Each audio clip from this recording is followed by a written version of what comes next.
મહત્વના સમાચાર બાંગ્લાદેશથી સામે આવી રહ્યા છે તેની પર નજર કરીએ તો બાંગ્લાદેશમાં બોર્ડર પર સુરક્ષા વધારવામાં આવી હોવાના સમાચાર મળી રહ્યા છે। ભારતે સુરક્ષા વધારી છે। એક તરફ જે એડવાઇઝરી જારી કરવામાં આવી હતી કે બાંગ્લાદેશમાં જે પણ ભારતીયો છે, જે પણ વીઆઈપી લોકો છે તેમની માટે એસઓપી જાહેર કરી હતી અને ત્યારબાદ હવે આજે જે અપડેટ મળી રહ્યા છે તેમાં બાંગ્લાદેશની જે સ્થિતિ વણસી રહી છે તેના આધાર પર ભારતે બાંગ્લાદેશ બોર્ડર પર સુરક્ષા વધારી દેવાની માહિતી સામે આવી રહી છે।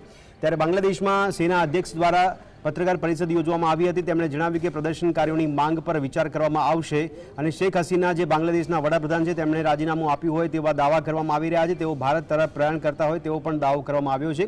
શાંતિ માટેનો સહયોગ જોઈએ છે તેવું આર્મી ચીફ દ્વારા નિવેદન કરવામાં આવ્યું છે। બાંગ્લાદેશની અંદર જે સેનાના ચીફ છે તેમના દ્વારા પત્રકાર પરિષદ યોજીને પરિસ્થિતિને ઠાળે પાડવાનો પ્રયાસ કરવામાં આવ્યો છે। આપણે જણાવીએ કે તેમણે માહિતી આપી છે કે સહયોગની જરૂર છે, ત્યારે જે રીતે વિરોધનો ચરુ ઉકળ્યો છે તેને શાંત પાડવા માટેના સેના દ્વારા પ્રયાસો કરવામાં આવી રહ્યા છે। ત્યારે એક તરફ બાંગ્લાદેશની પરિસ્થિતિ વણસી રહી છે, બીજી તરફ ભારતે પણ સુરક્ષા વધારી દીધી છે ભારત અને બાંગ્લાદેશ બોર્ડર પર।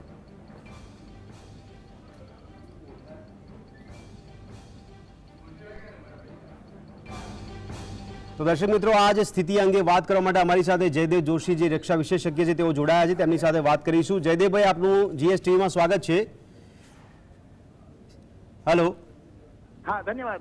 જી જયદેવભાઈ, સૌથી પહેલું આપણે પૂછવા માંગુ છું કે જીઓ પોલિટિકલી આ સિનેરિયો કઈ રીતે જોઈ રહ્યા છો આપ? ખૂબ જ ગંભીર અને ખૂબ જ ચિંતાજનક, ખૂબ જ હિંસા થાય તેવી સ્થિતિનું નિર્માણ અત્યારે થયું છે। સત્તા પલટો થઈ ગયો જ છે, ચોક્કસપણે એવું કહી શકાય। કોઈ પણ ચૂંટાયેલા રાજનેતાએ આ રીતે ભાગવું પડે, એક્ઝાઇલમાં જતું રહેવું પડે, એ પણ એક બહુ જ મોટી ઘટના છે। સૈન્યએ ઇન્ટરિમ ગવર્મેન્ટ સ્થાપવી પડે અને જે ભારતીય ઉપમહાદ્વીપનો જે ઇતિહાસ છે, જ્યાં ખાસ કરીને પાકિસ્તાન, મ્યાનમાર હોય, બાંગ્લાદેશ હોય, શ્રીલંકા હોય, ત્યાં સત્તા પલટાઓ અને સૈન્યએ બધા સૂત્રો સત્તાના પોતાના હાથમાં લીધા હોય એવું પણ થતું આવ્યું છે। એટલે આ ઉલઝન વચ્ચે લોકોનો વિરોધ, લોકોની માંગણીઓ, યુવાનો, વિદ્યાર્થીઓની માંગણીઓ એ તો હજી બીજા ક્રમે આવશે, પણ આવી ગંભીર અને કફોડી અને હિંસક એવી સ્થિતિનું નિર્માણ ચોક્કસ થયું છે, જે દર વધતી ઘડી સાથે વધુ ગંભીર થતી જાય છે। જી જયદેવભાઈ, બાંગ્લાદેશમાં સેના અધ્યક્ષ દ્વારા પીસી કરીને કહેવામાં આવ્યું છે કે અમે સહયોગ મેળવવા ઈચ્છી રહ્યા છે। આપના મતે, સુરક્ષા વિશેષજ્ઞ મતે હવે સેનાની ભૂમિકા બાંગ્લાદેશમાં કેવી? બાંગ્લાદેશ સામે ભારતની જે રિપીટ કરશો? જી, મારો સવાલ એ છે કે હવે બાંગ્લાદેશમાં સેના પ્રમુખ દ્વારા જે પીસી કરવામાં આવી છે તેમણે સહયોગ માંગ્યો છે, સેનાની ભૂમિકા હવે બાંગ્લાદેશમાં? યસ, દેશમાં સેનાની ભૂમિકા ખૂબ મહત્વની થઈ જશે।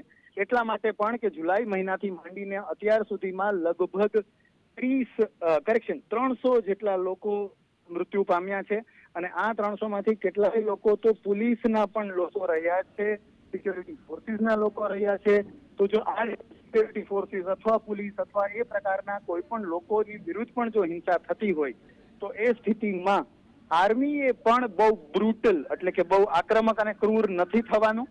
આર્મી જે ઇન્ટરિમ ગવર્મેન્ટ સ્થાપે છે, જે મધ્યસ્થી કરી શકે એવી સરકાર સ્થાપે છે, એ સરકારે પણ બરાબર કામ કરવાનું છે। એને લોકોનું સમર્થન મેળવવાનું પણ જરૂરી છે, કારણ કે જો આ નહીં થાય તો કદાચ આર્મીને પણ લોકોના વિરોધનું ટાર્ગેટ બનવું પડશે। જી જયદેવભાઈ, આ જ પરિસ્થિતિ અત્યારે વણસી છે તેના આધાર પર ભારતમાં શું ઇમ્પેક્ટ પડી શકે છે આપના મતે? ડેફિનેટલી ભારતે પોતાની આંતરિક ત્યાંથી આવનારા રેફ્યુજીસને કંટ્રોલ કરવા પડશે અને આ બધા રેફ્યુજીસના કારણે ભારતની સ્થિતિ ના બગડે। શેખ હસીના જે કહેવાય રહ્યું છે કદાચ ભારતમાં આશ્રય લે તો એના કારણે પણ વૈશ્વિક રીતે, બાંગ્લાદેશના લોકોની રીતે, બધી રીતે ભારતે પોતાનું હિત સાચવતા શાંતિ સ્થાપવાનું કામ કરવું જોઈએ। બિલકુલ જયદેવભાઈ, પણ બોર્ડર પરની આપને શું લાગે છે પરિસ્થિતિ શું થઈ શકે છે? ભારત અને બાંગ્લાદેશ બોર્ડરની સ્થિતિ અત્યારે જોવા મળી છે, સુરક્ષા વધારવામાં આવી છે? વધારવામાં આવી જશે સુરક્ષા, જેની વાત કદાચ અત્યારે પબ્લિકલી ભારતીય ડિફેન્સ ફોર્સીસ નહીં કરે, પણ ડેફિનેટલી ન તો માત્ર સુરક્ષા એજન્સીઝ, એ બોર્ડરિંગ રાજ્યોની પોલીસ, ગુપ્તચર તંત્ર પણ ભારતનું સતર્ક હશે જ। જી જયદેવભાઈ, ધન્યવાદ અમારી સાથે વાત કરવા બદલ, સમગ્ર માહિતી આપવા બદલ. તો દર્શક મિત્રો, સેના અધ્યક્ષ દ્વારા બાંગ્લાદેશમાં પત્રકાર પરિષદ યોજીને કહેવામાં આવ્યું છે કે અમે પરિસ્થિતિને વણસતા અટકાવવા માટેનો પ્રયાસ કરી રહ્યા છીએ, જેના માટે અમારે દેશમાંથી નાગરિકોનો સહયોગ જોઈએ છે. પણ અનામતની આગ એટલી બધી વિકરાળ સ્વરૂપ ધારણ કર્યું છે કે જેમાં બાંગ્લાદેશના વડાપ્રધાન છે તેમણે રાજીનામું આપી દીધું હોય તેવા દાવા કરવામાં આવી રહ્યા છે અને ભારત તરફી તેમણે વલણ અપનાવ્યું હોય તેવો પણ દાવો કરવામાં આવ્યો છે. તેઓ ભારત તરફી આવી રહ્યા છે તેવી માહિતી અત્યાર સુધી સામે આવી રહી છે ને એવામાં પરિસ્થિતિ હજી વણસે નહીં તેવા પ્રયાસો હાથ ધરવામાં આવી રહ્યા છે. સેનાની મુખ્ય ભૂમિકા અત્યારે જોવા મળી રહી છે. બીએસએફ દ્વારા અત્યારે ભારત બાંગ્લાદેશ બોર્ડર છે તેની પર સુરક્ષા વધારવામાં આવી છે. સેનાએ જણાવ્યું છે કે દોષિતોને પકડીને અમે સજા પણ કરીશું.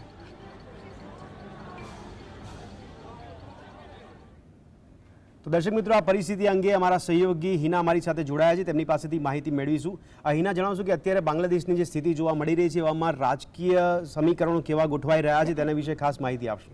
જી બિલકુલ ભદ્રેશ, સૌથી પહેલા તો જે તસવીરો સામે આવી રહી છે એ ખૂબ જ વિચિત્ર અને ભયાનક છે, કારણ કે બાંગ્લાદેશની હાલત અત્યારે જોઈએ તો સમગ્ર જગ્યાએ તોડફોડનો માહોલ છે, હિંસાનો માહોલ છે ને સેનાના જે આર્મી ચીફ છે તેમણે પણ લોકોને શાંતિ રાખવાની અપીલ કરી છે ને તેમણે સૌથી પહેલા એ જ વાક્ય કીધું હતું કે તમારી જે પણ માંગો છે તે પૂરી કરવામાં આવશે.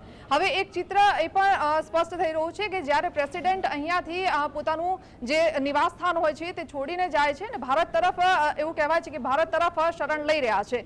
હેલિકોપ્ટરમાં શેખ હસીનાને તેમની બહેન તાત્કાલિક એમનું નિવાસ સ્થાન છોડી દે છે, કારણ કે પબ્લિક એટલી ઉગ્ર બનતી હોય છે ને આ પબ્લિક ઉગ્ર બનીને પ્રેસિડેન્ટના હાઉસમાં ઘૂસી જાય છે, ત્યાં પણ તોડફોડ કરે છે ને એક વિચિત્ર દ્રશ્યો એ પણ જોવા મળ્યા કે લોકો તો ત્યાંથી અમુક વસ્તુઓ લઈને પણ ત્યાંથી ભાગી રહ્યા છે. હવે ભદ્રેશ, વાત એ આવે છે કે આખો મામલો ક્યાંથી ઊભો થયો, આખરે એવું તો શું થયું કે લોકો આટલા ઉગ્ર બની ગયા. સૌથી પહેલા તો એક આંદોલન જે જુલાઈથી ચાલુ થયું હતું કે 56% આંદોલનની માંગ કરવામાં આવી હતી અને આ જે આંદોલન છે એ એન્ટી કોટા આંદોલન બની ગયું હતું. વિદ્યાર્થીઓના આમાં મોત પણ થયા હતા, લોકો એટલા ઉગ્ર બન્યા હતા કે પોલીસે મોરચો સંભાળવાનું શરૂ કરી લીધું, પરંતુ એટલી લોકોની એટલી ગુસ્સો લોકોમાં એટલો હતો ભદ્રેશ કે આમાં 29 જેટલા પોલીસ કર્મચારીઓના પણ મોત થયા હોવાની વાત સામે આવી છે. 150 થી વધુ વિદ્યાર્થીઓના આ આંદોલન દરમિયાન જે જુલાઈથી ચાલુ થયું હતું એટલું ઉગ્ર બન્યું હતું કે 150 થી વધુ વિદ્યાર્થીઓના પણ મોત થયા છે. ત્યારે તે લોકોના ઘરના લોકો પણ કહી રહ્યા હતા કે અમારે ન્યાય જોઈએ. આ ન્યાયની માંગ સાથે આખરે જ્યારે શેખ હસીનાએ કહ્યું કે સેનાના જવાનોને કહ્યું, ચીફ સાથે વાત કરીને એમને કહ્યું કે તમે આ મોરચો આખરે સંભાળો, જે આંદોલનકારીઓ છે તે લોકોને રોકો, તે લોકોને સંભાળો. પણ ક્યાંક ભદ્રેશ, સરકાર અને જે આર્મી ચીફ છે તે લોકોના વચ્ચે પણ મતભેદ સામે આવ્યા હતા. હવે આપણે જોવા જઈએ રાજકીય રીતે તો જે આવામી લીગ પાર્ટી છે, આ પાર્ટીના જે અત્યારે વડા છે શેખ હસીના, અત્યારે તો તેમણે ઇસ્તીફા આપી દીધું છે, એટલે કે રાજીનામું તેમણે આપી દીધું છે ને તે ભારત તરફ આવતા હોય તેવી વાત છે. 5 વાર જો લોકો એટલો વિશ્વાસ રાખીને તેમને સત્તા આપી હોય પણ છતાં આખરે એવું શું થયું છે કે એવી પણ વાત છે કે તેમને આરક્ષણને લઈને કેટલીક સમજૂતીઓ પણ કરી હતી ને તેમની માંગને લઈને કેટલાક પર્સન્ટેજ વાત પણ કરી હતી કે આટલા પર્સન્ટેજ સરકાર તરફથી સ્વીકારવામાં આવશે કે તમને તમારી માંગ પૂર્ણ કરવામાં આવશે. પણ છતાં વિદ્યાર્થીઓનો જે રોષ છે એટલો ઉગ્ર બનતો હતો અને બીજી તરફ એવું પણ કહેવાય રહ્યું છે ભદ્રેશ કે વિપક્ષી પાર્ટીએ પણ આમાં ક્યાંક પોતાનો રોલ ભજવ્યો છે. એટલે આખરે હવે આર્મી તરફથી, આર્મી ચીફ તરફથી એવું કહેવામાં આવ્યું છે કે હવે અમે જે આવામી લીગ પાર્ટી છે શેખ હસીનાએ એ સ્થાન છોડી દીધું છે, રાજીનામું આપી દીધું છે, એટલે આ પાર્ટીમાં પણ હવે બે ફાટા પડી ગયા છે. આર્મી ચીફે કહ્યું છે કે હવે અમે રાજકીય પાર્ટીઓ સાથે વાત કરીશું ને આગામી સરકાર એટલે કે અંતરિમ સરકાર બનાવીશું ને ત્યારબાદ આ સરકાર અત્યારે એ રીતે જ ચાલશે. એટલે લોકોને શાંતિ રાખવાની અપીલ પણ કરી છે, પરંતુ અત્યારે જે દ્રશ્યો સામે આવ્યા છે ખૂબ જ ભયાનક દ્રશ્યો છે ને લોકોને શાંતિ રાખવાની અપીલ પણ ચોક્કસથી આર્મી ચીફે કરી છે. જી હિના, ખૂબ ખૂબ આભાર સમગ્ર માહિતી આપવા બદલ. તો દર્શક મિત્રો, અમારા સહયોગીએ જણાવ્યું તે પ્રમાણે રાજકીય ચિત્ર હવે બદલાતું નજરે પડી રહ્યું છે. બાંગ્લાદેશમાં વિપક્ષી પાર્ટીઓ પણ મજબૂત થવાના પ્રયાસો હાથ ધરી રહ્યું છે, એવામાં સેનાનો મુખ્ય સપોર્ટ મળી રહ્યો છે વિપક્ષી પાર્ટીઓને. પણ સવાલ એ થઈ રહ્યો છે કે જે આવામી લીગ પાર્ટી છે બાંગ્લાદેશની અંદર તેના બે ફાટા પડતા હોય તેવા પણ દ્રશ્યો સામે આવી રહ્યા છે. એક તરફ જે પાર્ટીની અંદર જે ડિફરન્સ જોવા મળતો હોય, ડિફરન્સના આધાર પર પણ હવે બે ભાગમાં પાર્ટી વેચાતી હોય તેવું બાંગ્લાદેશમાં ચિત્ર ઊભું થતું જોવા મળી રહ્યું છે. અને એક તરફ સેનાના અધ્યક્ષ દ્વારા કહેવામાં આવ્યું છે કે અમે જે દેશની સ્થિતિ વણસી છે તેમાં જે જવાબદાર તત્વો છે તેની સામે કાર્યવાહી કરીશું, તેમને પકડીશું અને તેમને સજા આપીશું તેવી પણ માહિતી અત્યારે સામે આવી રહી છે. એવામાં હવે જોયું રહ્યું કે સમગ્ર બાંગ્લાદેશ પર હવે ઘણા બધા દેશોની નજર છે. ચાઇના, પાકિસ્તાન પણ અત્યારે આ મુદ્દા પર નજર રાખીને કેન્દ્રિત કરીને બેઠું છે. અને એવામાં જો બાંગ્લાદેશના વડાપ્રધાન શેખ હસીના છે કે ભારત તરફ આવતા હોય તેવા સમાચાર વહેતા થયા છે, એવા દાવા કરવામાં આવી રહ્યા છે. તો જોવું રહ્યું કે આગામી દિવસોમાં ભારતમાં પણ તેની અસરો શું જોવા મળી રહી છે, ભારતમાં પણ રાજકીય માધ્યમ પર કેવી અસર જોવા મળે છે. હાલ પૂરતું તો અત્યારે ભારત તરફથી અગમચેતીના ભાગરૂપે બોર્ડર પર સુરક્ષા વધારી દેવામાં આવી હોય તેવી વિગતો સામે આવી રહી છે અને બાંગ્લાદેશ બોર્ડર પર BSF દ્વારા એલર્ટ જાહેર કરવામાં આવ્યું હોય તેવી વિગતો પ્રકાશમાં આવી રહી છે. પરંતુ એક બાજુ બાંગ્લાદેશમાં દેશની નાગરિકો જે જનતા છે તે અત્યારે રોષ ભભૂકી રહ્યો છે અને જનતા અત્યારે ખૂબ જ રોષ ઠાલવી રહી છે. ત્યારે મૂર્તિઓ હોય કે પ્રતિમા હોય તેને તોડવાના દ્રશ્યો પણ સામે આવી રહ્યા છે અને એવામાં શેખ હસીનાએ બાંગ્લાદેશ છોડી દીધું છે તેવા સમાચાર વહેતા થયા છે. જોવું રહ્યું કે હવે બાંગ્લાદેશની સ્થિતિ શું થાય છે. ભારતીય સેના દ્વારા કાર્યવાહી કરવામાં આવી રહી છે, સાથે સાથે બાંગ્લાદેશની સેના પણ હવે કયા પ્રકારની ભૂમિકા ભજવે છે તે પણ જોવું રહ્યું.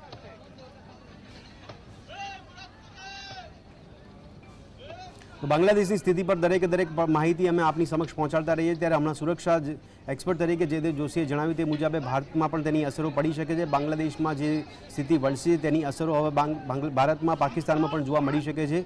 પાકિસ્તાની અને ચીનની પણ નજર હવે બાંગ્લાદેશ પર છે. એવામાં અનામતનો જે મુદ્દો બાંગ્લાદેશમાં ચર્ચાયો છે તેને લઈને સમગ્ર દેશમાં આ અનામતની આગ ફેલાઈ હતી, જેને આ લીધે આ સ્થિતિ વણસી છે. ইন্টারিম গভর্নমেন্ট আমরা ফর্ম করব এবং ইন্টারিম গভর্নমেন্টের মাধ্যমে এদেশের সমস্ত কার্যকলাপ চলবে। আমরা এখন মহামান্য রাষ্ট্রপতির কাছে যাব, যে এই ইন্টারিম গভর্নমেন্ট ফর্মের ব্যাপারে ওনার সাথে আলাপ আলোচনা করে আমরা একটা ইন্টারিম গভর্নমেন্ট ফর্ম করে দেশ পরিচালনা করব।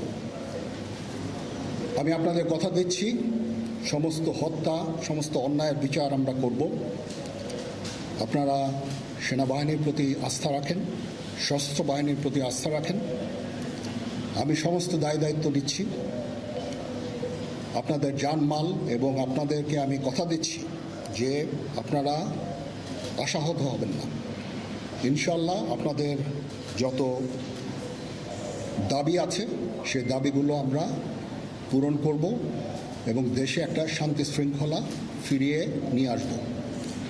আপনারা আমার সাথে সহযোগিতা করেন, দয়া করে আর এই ভাঙচুর, হত্যা, মারামারি, সংঘর্ষ এগুলো থেকে বিরত হন। আমি নিশ্চিত যে আপনারা যদি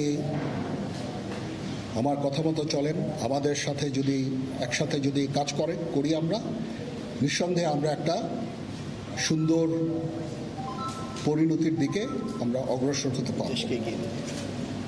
আপনারা দয়া করে আমাকে সাহায্য করেন। মারামারি করে এই সংঘাতের মাধ্যমে আমরা আর কিছু অ্যাচিভ করতে পারবো না, আর কিছু আমরা পাবো না।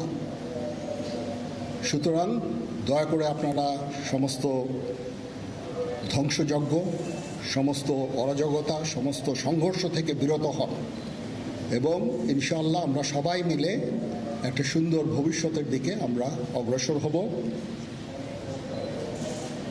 প্রতিটা হত্যার বিচার করা হবে, প্রতিটা অন্যায়ের বিচার হবে। আমরা আজকে সুন্দরভাবে কথা বলেছি, সমস্ত দলের প্রধান দলের নেতারা এখানে উপস্থিত ছিলেন। আমি ওনাদের ইনভাইট করেছিলাম এখানে, ওনারা ভেরি নাইস অফ দেম যে ওনারা এসেছেন, অ্যান্ড আমরা একটা সুন্দর আলোচনা করেছি এবং এই আলোচনাটা ফলপ্রসূ। તો દર્શક મિત્રો, બાંગ્લાદેશની જે સ્થિતિ વણસી રહી તેની પર તમામ માહિતી આપની સમક્ષ મૂકતા રહીએ છીએ કે અત્યારે સ્થિતિ શું વણસી રહી છે. એવામાં બાંગ્લાદેશની આ સ્થિતિ પર દરેક એક્સપર્ટને પણ અમે સવાલ કરી રહ્યા છે. નિર્મલ નથવાણી વિદેશી બાબતોના જાણકાર છે, તેઓ અમારી સાથે જોડાયા છે. નિર્મલજી, આપનું સ્વાગત છે GSTVમાં. Thank you. નિર્મલભાઈ, આપને સૌથી પહેલી પ્રતિક્રિયા પૂછવા માંગુ છું કે જે બાંગ્લાદેશમાં સ્થિતિ વણસી છે એની ઇમ્પેક્ટ ભારત દેશમાં શું પડી શકે છે? બાંગ્લાદેશમાં જે સ્થિતિ ઉદ્ભવી એ આમ જોઈએ તો બાંગ્લાદેશનો અંદરૂની મામલો છે, એટલે સૌથી વધુ અસર તો સ્વાભાવિક રીતે બાંગ્લાદેશમાં જેની પડે, પણ કોઈ પણ રાષ્ટ્રના અન્ય રાષ્ટ્ર સાથેના સંબંધોમાં વિક્ષેપ આવે છે કે નહીં એ મોટી વાત છે. જે રીતે ભારત અને બાંગ્લાદેશ વચ્ચેના સંબંધો છે, ભારત અને બાંગ્લાદેશ વચ્ચે જે રીતે વેપાર થઈ રહ્યો છે, ભારતના સહયોગથી બાંગ્લાદેશ જે રીતે વિકસી રહ્યું છે, એ જોતા ભારત અને બાંગ્લાદેશ વચ્ચેના સંબંધો પર આ ઘટનાક્રમની કોઈ અસર પડે એવું હાલ તુર્ત દેખાતું નથી, કારણ કે બંને રાષ્ટ્રોનું એકબીજામાં હિત છે. અને આમ પણ ભારતની હંમેશા એ રાજનૈતિક નીતિ રહી છે કે પાડોશી રાષ્ટ્રો સાથે સંબંધો સુદૃઢ રાખવા.